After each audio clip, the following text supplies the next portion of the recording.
yeah, it's regular season week. We're about to start it off right. You are locked in with every Hornets box score. I'm Doug Branson, joined by the great Evan Hale, and we are going to get you set for Wednesday night's regular season opener. The Charlotte Hornets tipping things off versus the Brooklyn Nets. But before we get into any of that, I just want to say how wonderful it is to have NBA basketball back on my television.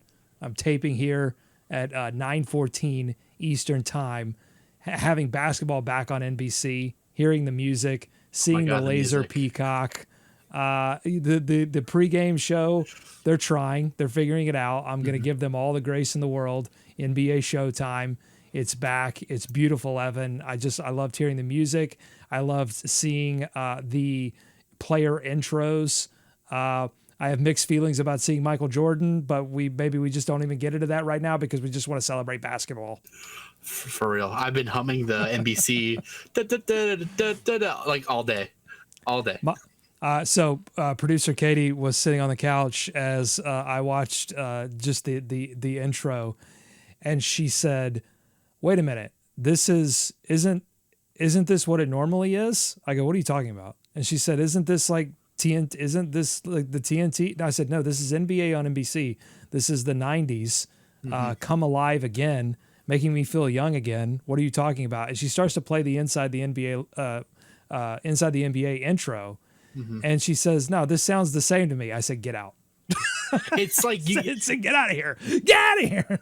all of the like sports intros have like a similar vibe to them, but nothing beats NBA. Listen, I was 2 when NBC stopped producing the NBA, and I still love that theme. Like, it's still ingrained just because I love basketball and I've been watching stuff forever, like old stuff, and the Hornets. I go back and watch all the old Hornets stuff, and it's a lot of NBC, and I want to appreciate the good old days when I wasn't around to watch the Hornets be good.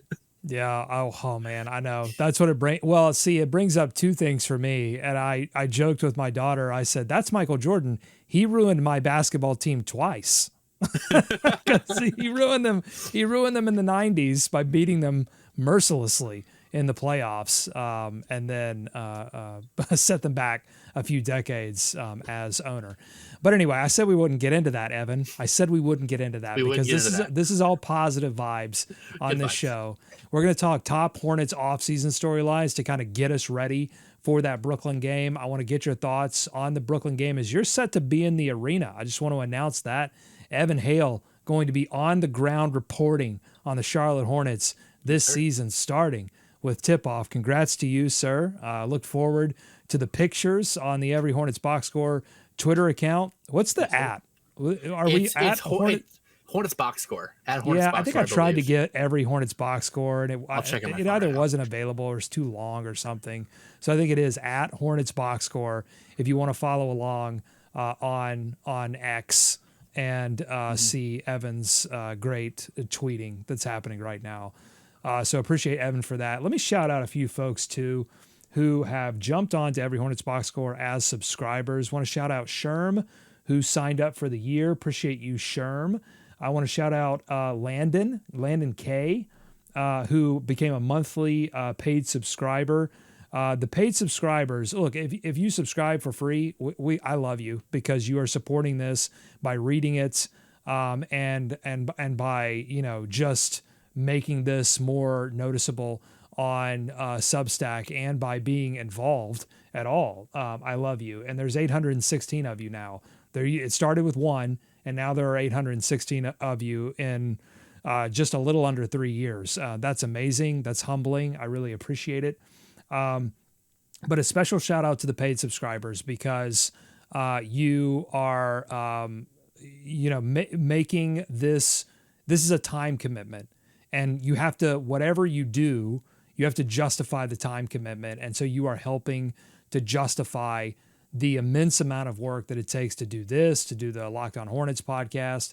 And so really appreciate you supporting this completely local, independent journalism. I never want to hear a single advertisement on this podcast that you're listening to right now. The Locked On Hornets, that's a different model. That's a whole different model, and I don't control that. That's controlled by someone else. And that podcast remains free and will always be free. And there's a reason for that, because there are advertisements. That's still independent. We don't kowtow to the organization, and we don't kowtow to sponsors. Like, that's still an independent podcast. But this right here, I want it to remain ad-free. And the only way that I could do that over the next couple of years is through the support of all the paid subscribers. So just a huge thank you to everyone that has renewed their subscription and stayed loyal through these many years that we've been doing this. And also for the people who are jumping on this season, because it's going to be an exciting season. We've expanded. Evan's come on board. You heard from Nick Thomas. You read from Nick Thomas, I should say, with the latest box score for the Knicks game. I hope to have him do a couple more this season. So anyway, just wanted to say shout out. I want to continue to shout everyone out that supports the podcast on these episodes. I love you guys too. Thank you. Great. Thank you, Evan.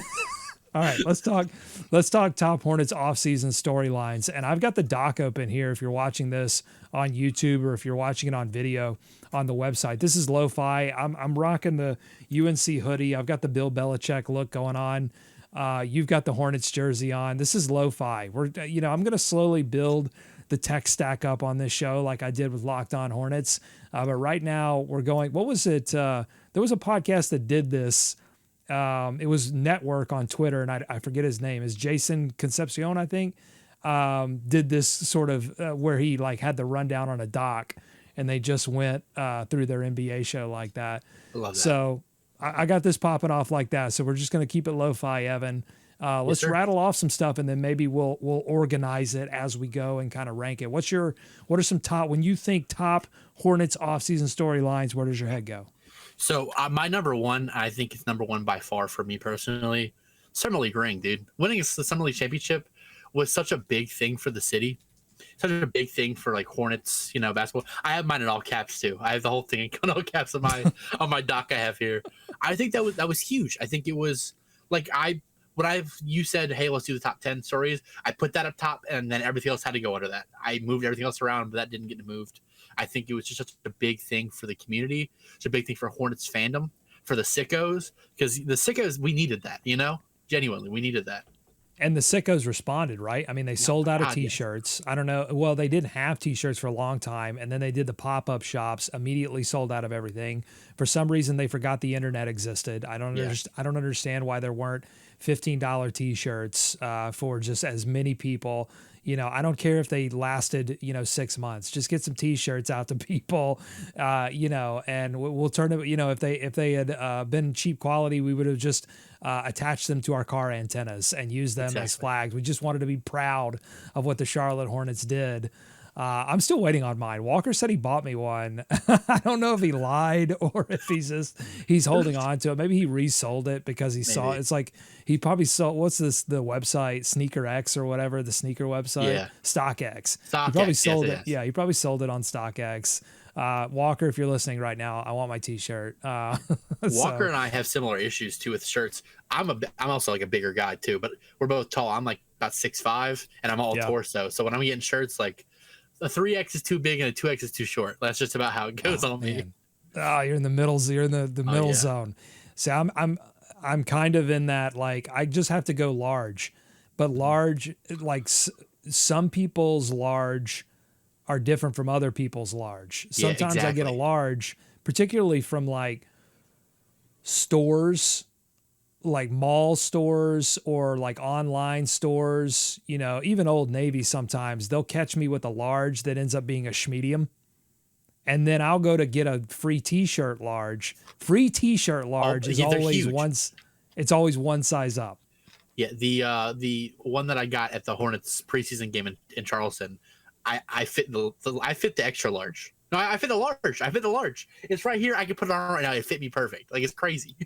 It's insane. Though there need to be, what I think Gavin Newsom in California right now released I think he signed a bill that regulated the volume of commercials on streaming services, and there have been some national stuff too with like commercials on broadcast television where they've regulated the volume so that one isn't like way louder than the other. I want the same thing with t-shirts. Like whoever does that will get my vote for president. Like I need people to regulate. If it's a large, it needs to be a certain size, and if it's a medium, different size dummies. It's got to fit them good. that's right. We need to standardize this, folks, because this is a travesty. All right, let's get back to the Hornets. Summer League Championship. I'll say this: we quickly moved on from it, like we quickly move on from everything. The news cycle never stops. We got into preseason. We got into transactions. I mean, there were a lot of transactions. Obviously, they added 17 guards that we had to cover. So we quickly moved on from the Summer League Championship. But I don't think that anyone would feel as excited for Hornets basketball and what they're about to witness had they not won the Summer League Championship. I think it was that important because it set a tone. It said, hey, we want to win stuff. Hey, we're serious. And I think maybe I'm naive, but I do believe in my heart of hearts that reverberated in the building. You know, that the sense that like, man, Khan played every single minute that he absolutely could with a bandage. He was head wound hairy. He had a bandage on his head. Half his brain was showing. And he was like, I don't care. I'm going to go and win a championship. And again, I don't think that like LaMelo constantly thinks about that. But if he thought about it one time, that's enough. You know what I'm saying? Like this team just to get a little bit more serious was a tremendous thing. And that Summer League Championship was a big part of it. I don't know that it was my number one storyline, but it was a massive storyline. Yes. If I think about my number one storyline, man, I mean, there's so many good ones. I always want to focus on LaMelo because I still think he's the center of the Hornets universe. Yeah. And so, I think he didn't really have a huge offseason storyline other than the fact that he got healthy, and that he's available. I mean, that's a huge storyline. He got bigger. I don't know that we saw that significantly play itself out in the preseason. I don't know if you disagree with that. I mean, he was able to take a little bit more punishment as he drove the lane, maybe escape, but I don't think he saw the same kind of defense. I think we're still wait and see on the weight gain, the muscle gain, and how he can use that strength. Maybe we'll see it against Brooklyn. Brooklyn likes to press. Brooklyn likes to throw, they love to throw little junk defenses out at you. So we could see that as early as this first game. But, him getting bigger certainly was a storyline. Jorge Fernandez gets those guys up and playing defense. I will say two things. When I watched him in preseason, when he drove to the basket, I wasn't as nervous when he took contact. I think he looked stronger and he felt stronger, and I didn't cringe as much. Like, last year, especially like early in the year, I would cringe. He'd go up and I'm like, oh, he's going to get hurt. I don't feel that as much anymore. But I will say I also did just watch the first half of the Thunder and Rockets game, and they're two of the tougher defenses. And watching these guys, they're flying around. I'm like, oh, God, I couldn't imagine the Hornets playing against them right now. So I guess there's levels to it. And I feel like he's at least come up a level. I put injury recovery as a whole as well, kind of with him, with LaMelo and getting bulk and getting healthy, but for everybody. So we were talking about, when's Brandon going to get back? How's Grant doing? A video came out about him. Nothing has come out about Josh other than he's out indefinitely. So questions about him, definitely things to think about in general. Brandon, a couple months ago said, I might be ready for the beginning of the season. Now he seems like he recovered quick and he's getting a feel for it. He had a good feel for it at the end of the preseason. Just injury recoveries as a whole for everybody. Trey Mann. He did have the little hip thing, but he's off the injury report. If you haven't seen it already, he's off the injury report. He's healthy, ready to go. The fact that they re-signed him, that surprised me. I didn't think they were going to do that. And that, had as much to do with Trey Mann not being available as much as it did like the glut that they had at the guard position, but they saw the value. And in the limited minutes that we saw him play in the preseason, I think he made you realize why they wanted to buy in on Trey Mann. And I mean, we could definitely add that to that was one of mine as well. Yeah, the offseason storylines is just like the guard, I'll call it the guard glut. guard gluttony. Really like depthing around LaMelo Ball in a way that they haven't done in years. Yeah, I had kind of Trey Mann, his storyline as a whole. Was he going to resign? And then just adding guards in general, I think another thing that's worth talking about good offseason was just how much of a veteran GM Jeff Peterson looked like this offseason. He looked like they called him Chef Peterson all offseason. He made great moves. I feel like we won every trade we were a part of. We sent Nurkic for Sexton and a pick. I still like the Mark trade. It wasn't as much of a package as we got back from the Lakers, but in hindsight, like Dalton Connect isn't even playing. He's like a negative asset now, so maybe we kind of dodged a bullet there.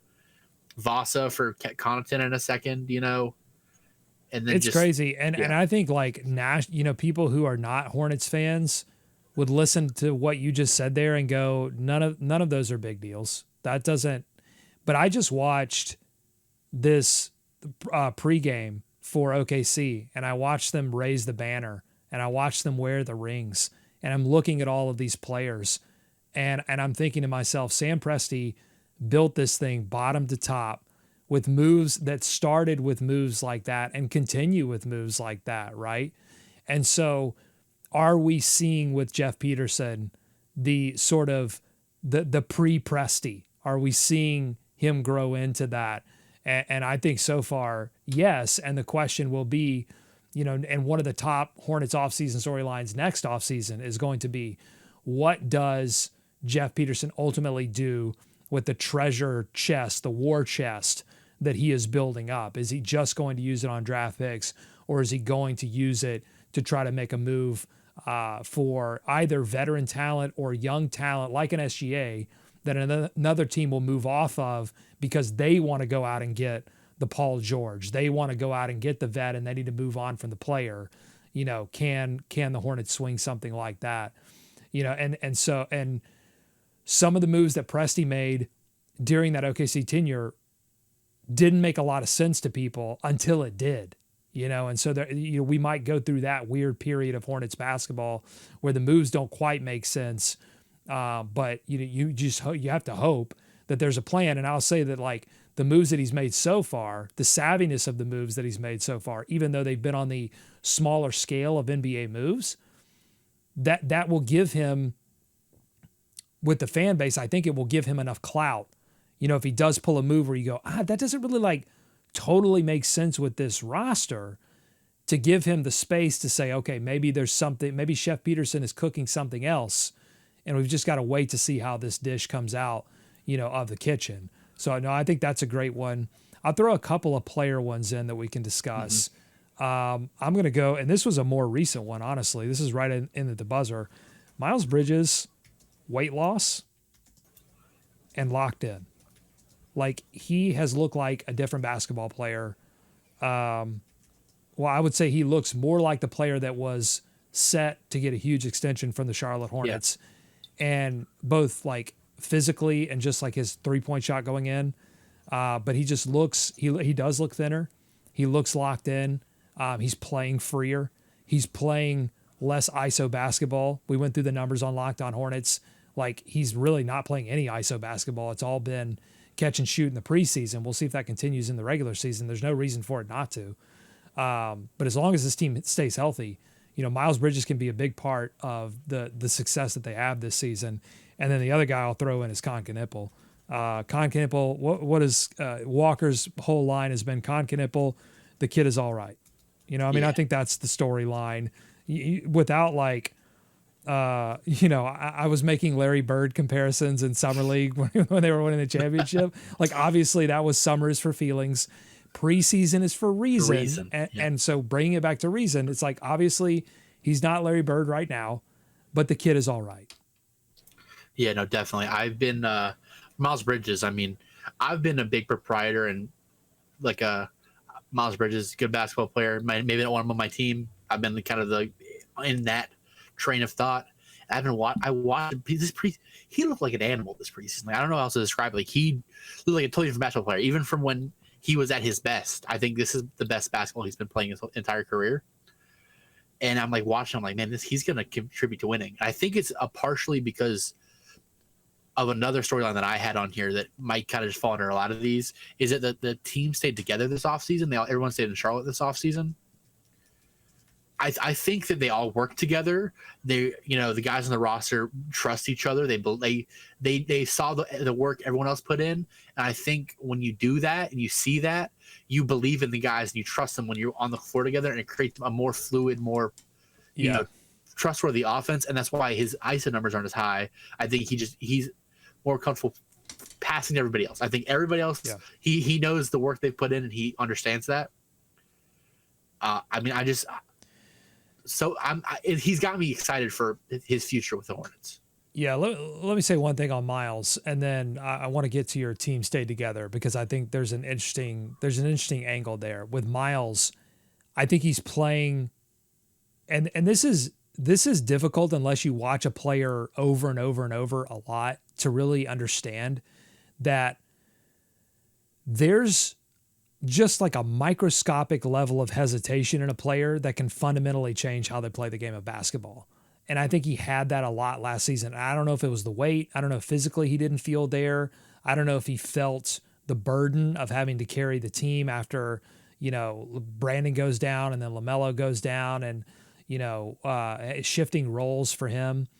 I don't know what it was, but there was there were possessions that would break down in his hands because there was a level of hesitation, whether he wanted to drive, pass, or shoot.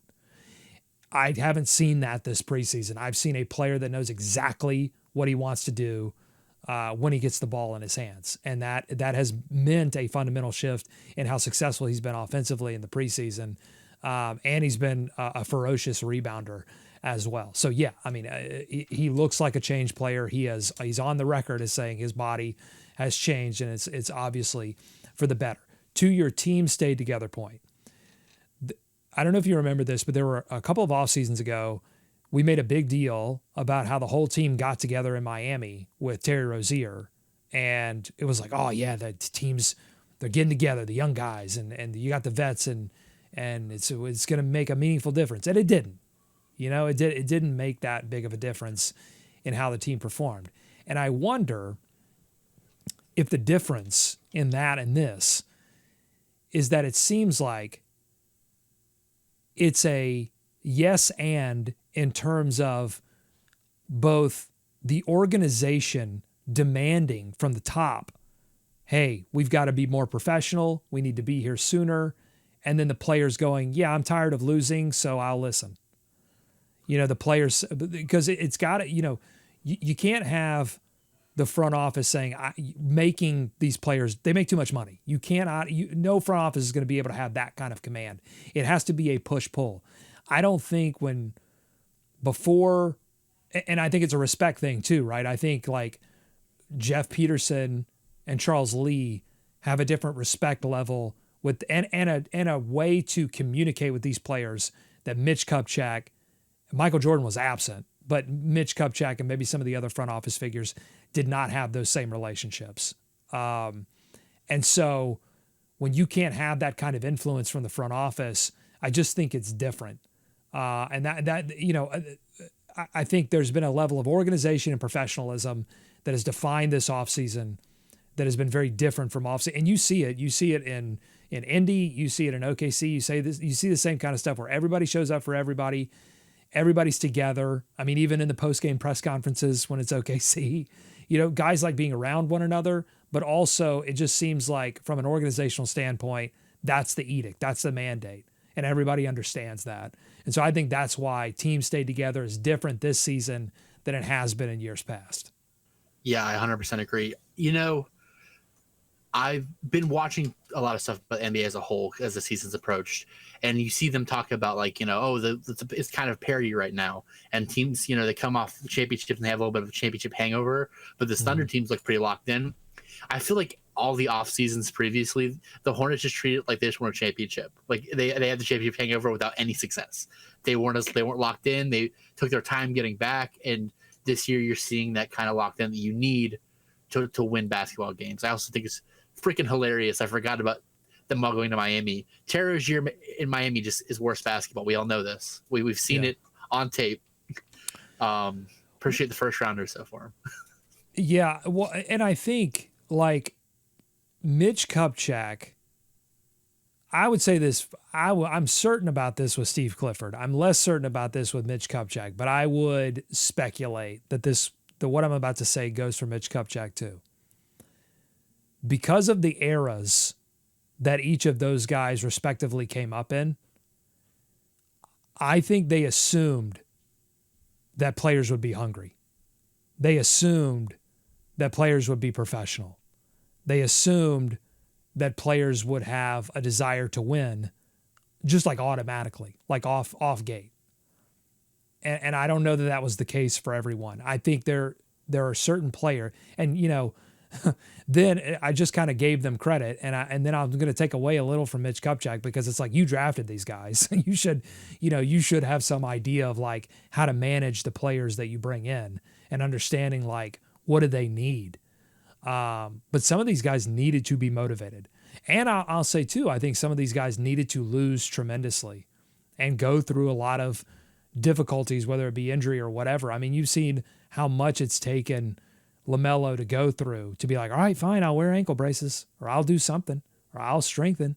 It's like how many of those ankle procedures, how many of those ankle injuries did he have to go through before he came to terms with it? Some people are on top of it and some people need to hit the brick wall a couple of times because for a variety of reasons, personality, And so, but I think that Charles Lee and Jeff Peterson are tapped into that in a way that the previous regime was not tapped into. And I think that should make you feel confident.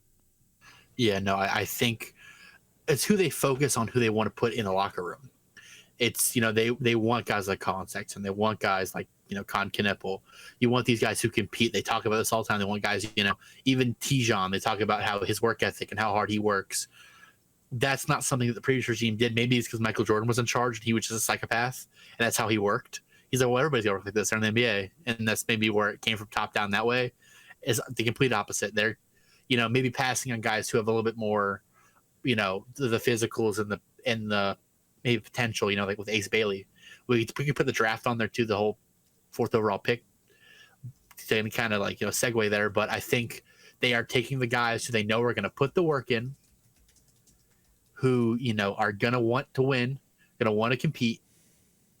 It's just, it feels different. I have been a Hornets fan since I was 11 years old. It was 2011. I didn't become like a true sicko until about, 4 or 5 years ago. I mean, I've always been a fan, but 4 or 5 years ago is when I really locked in and really became like, wanting to just, wear a cape and a cowboy hat to the games. Right. So it's been a lot of me just seeing people not wanting to compete, seeing, like the low points of this team. It's just, and now I see not the light at the end of the tunnel. There's not a light there yet, but I see the tunnel. I feel That's like right. I see something. Like Yeah. there may not be a light, but I know which direction I'm walking in. I know what direction the team's walking in. No, that's a good point. Like we haven't even been in the tunnel. We've been in the sewer. We've got like feces all over us. We smell awful. No one would want to be around us. We've crawled out of the sewer and now we're in the tunnel. And you're right. There's not a light yet because we're still all, the cheeks are still tight on the injury stuff. Like where everyone's just like going, please God, LaMelo stay healthy. Please God, Brandon Miller stay healthy. And both of those players taking a leap. And I mean, it's a weird thing because Walker brought this up, and I guess this is an offseason storyline in that we've talked about it this offseason, but it feels like something that's going to play itself out in the regular season. But it's like, this is kind of like, well, this is it for LaMelo. LaMelo's got to make a leap this season. For Brandon, if he doesn't, he's got time, but you're starting to get worried. If Brandon doesn't ascend this year, then you start to ask hard questions. You're not answering questions with LaMelo, If he doesn't stay healthy this season and he doesn't make a case, like a hard case for All-Star this season, then you start answering hard questions. No, definitely. I think everyone has a shorter leash with the new front office and the new regime, especially if you were here before they got there. And I think genuinely, I believe that Charles Lee and Jeff Peterson and Schlotkin, they all believe in especially Brandon Miller and LaMelo Ball. But I think it's, they had to start proving things, because the fan base is hungry. The fan base wants things. And if you are going to about to invest a lot of money into these guys, again, like LaMelo already has the money invested in him, you got to sign Brandon sooner rather than later. Like, you need to be sure. Yeah, absolutely. Going back to your Hornets take 4 rookies thing, what's interesting to me about that is that, like, if you're a team that won 19 games and you take 4 rookies, I think you automatically assume, oh, that team is going through a significant rebuild. I mean, you look at Brooklyn, who won, I think they won like 25 or 26 games last season, and they took 5 rookies. Now, all of them were in the first round, amazingly. They took 5, I think all of them were in the first round. They were, as a record. Okay.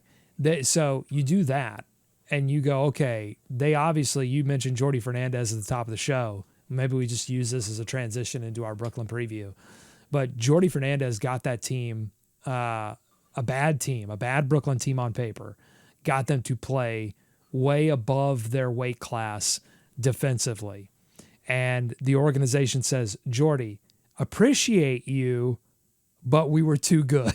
Like, we actually want to tank. We need to get worse.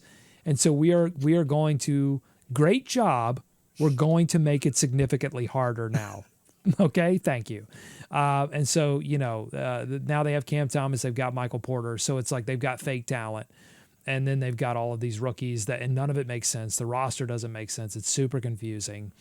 And now Jordy it's like in these newer video games, whether it's 2K or FIFA, they'll let you play a game.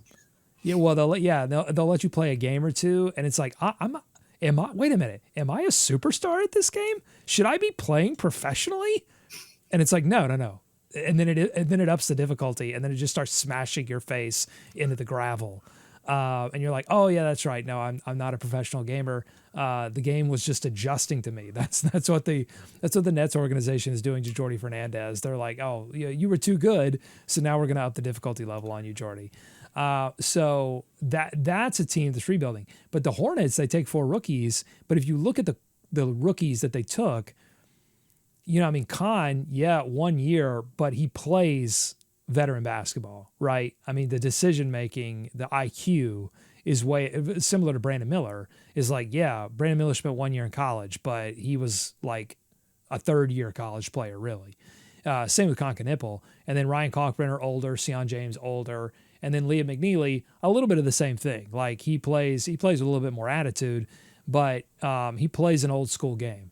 Mm-hmm. So they took 4 rookies, but it was clearly with the intention of, like, we want to try to get as many rotation players out of these 4 as possible, even if one of these guys isn't like superstar bound. We're going to fill out this roster with talent that is going to be affordable for the next like 7 seasons, because that's going to, now to me, if I'm just reading tea leaves here, Evan, I'm saying you just took 4 rookies who could be rotation players very cheaply.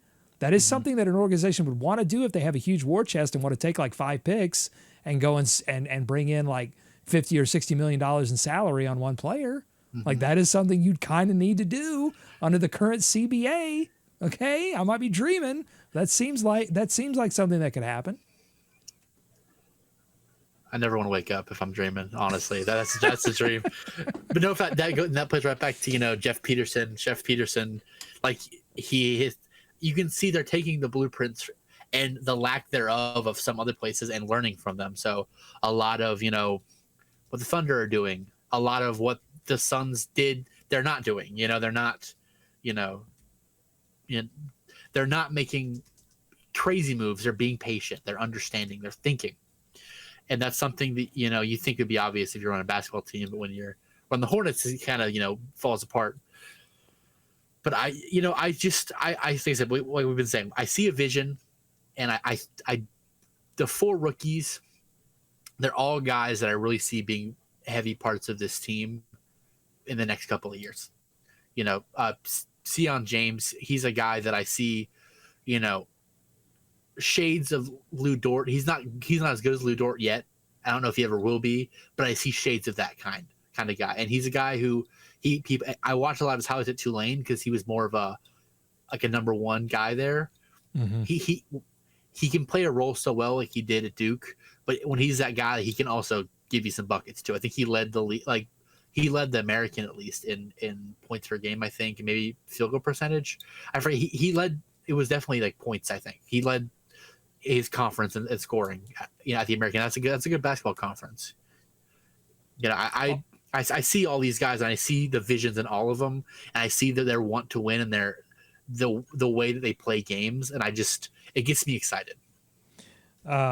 We forgot the obvious one, which is like positional competition. Yeah.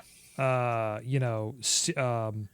say like training camp with vets, like that whole deal. I'll put like,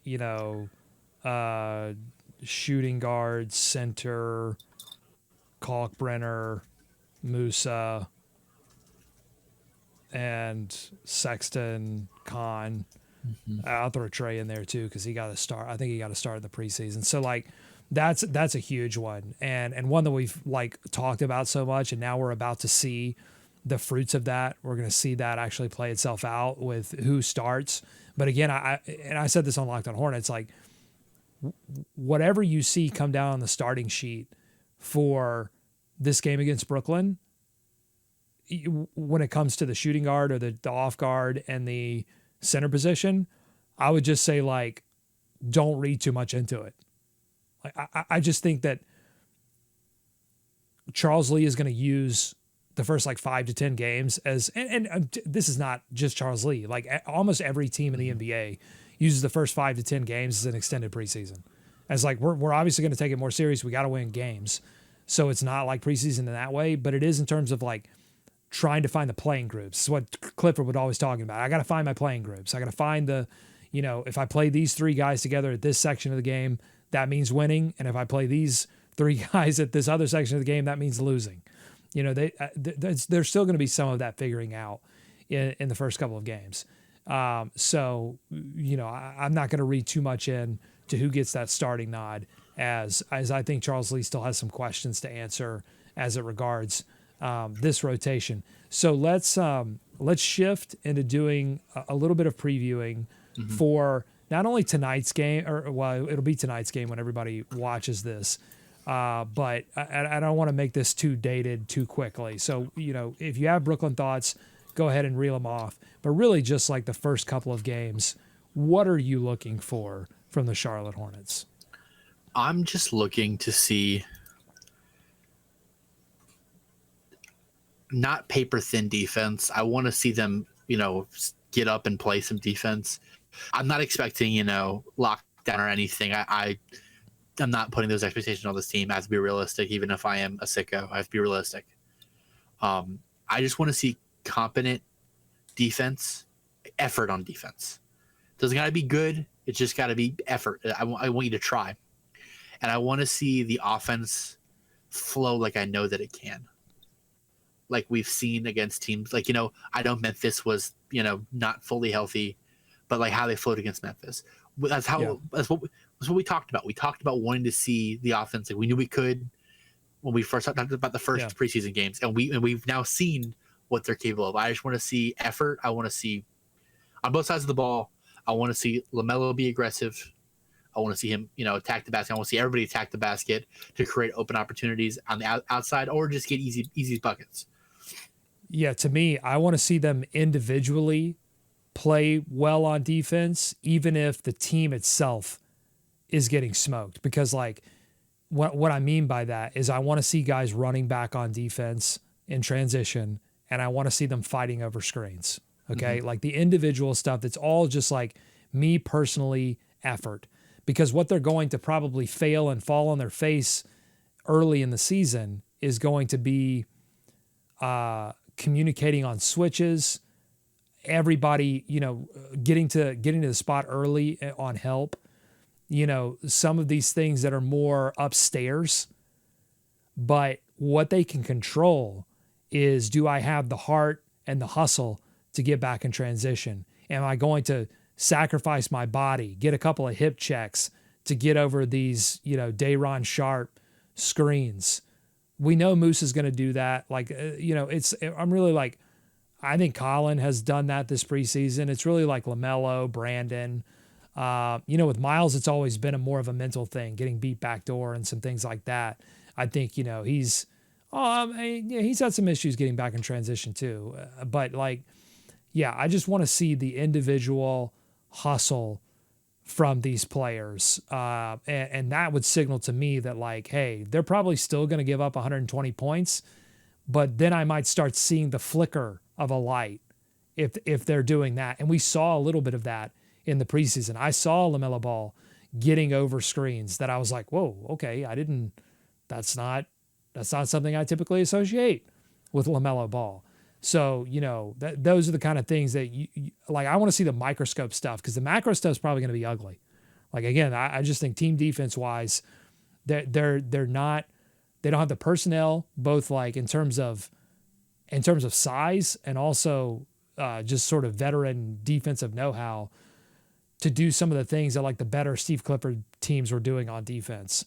But they can give a damn. And that's really what I'm looking from them on defense. Give a damn. Yeah, that's a perfect way to put it. Just in what you said about, even if the team isn't playing good defense, individually playing defense, that's exactly what I'm asking for. I'd like to see, this is kind of Brooklyn focused. I'd like to see our season opener winning streak continue. We have the longest in the NBA active right now at 4, which is hilarious. It's so funny that's it. We're one of the longest ever, I think. What's the longest in franchise history?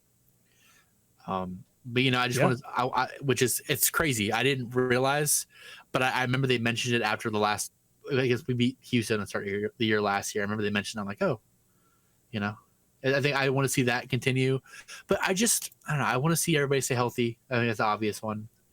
Well, just before you move on to some of the other things, I just want to touch on what you just said there. Like, you want to see them get the dub here early in the season. They've got some, I'm not calling them cupcakes, because the Hornets won 19 games. Like, they're in terms of talent and win level, they're on the same level as the Charlotte Hornets.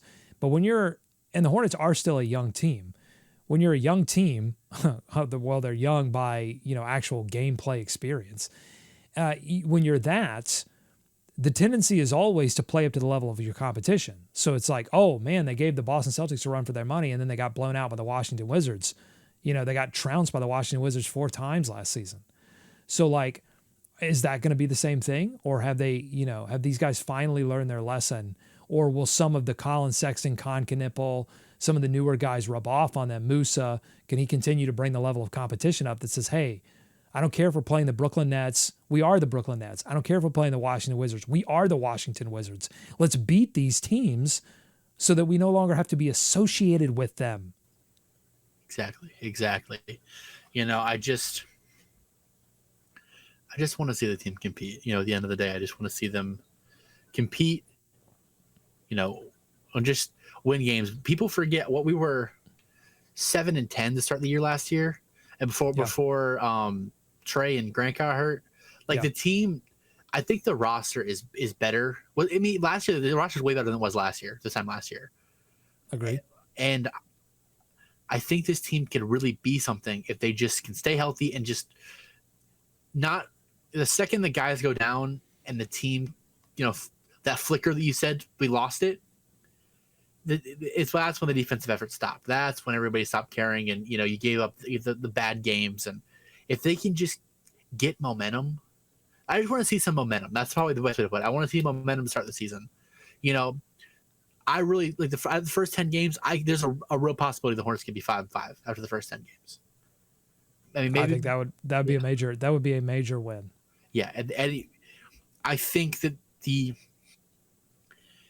if the team can do that, I think they can keep the ball rolling. I genuinely believe that, especially because you're going to get guys like Josh and Grant back eventually. There's no timetable, but that's going to happen. It's a sickness. We talk about sickness all the time. I believe in this team. I believe in this team more than I've believed in a team in a decade. Oh, I love it. And I saw the Oklahoma City Thunder raise their banner. I think we raise a banner at the end of the season if we see a light at the end of the tunnel. It just says light at the end of the tunnel, and then you raise the banner to the top of the newly renovated Spectrum Center. Next time you come on the show, next week when we do the show, I want to get your full thoughts on the reno. Like, does it feel different? I heard the lighting is better. It was always like a cavern in there. So Scary I'm glad that they've turned the lights on finally. So I'll be interested in your thoughts.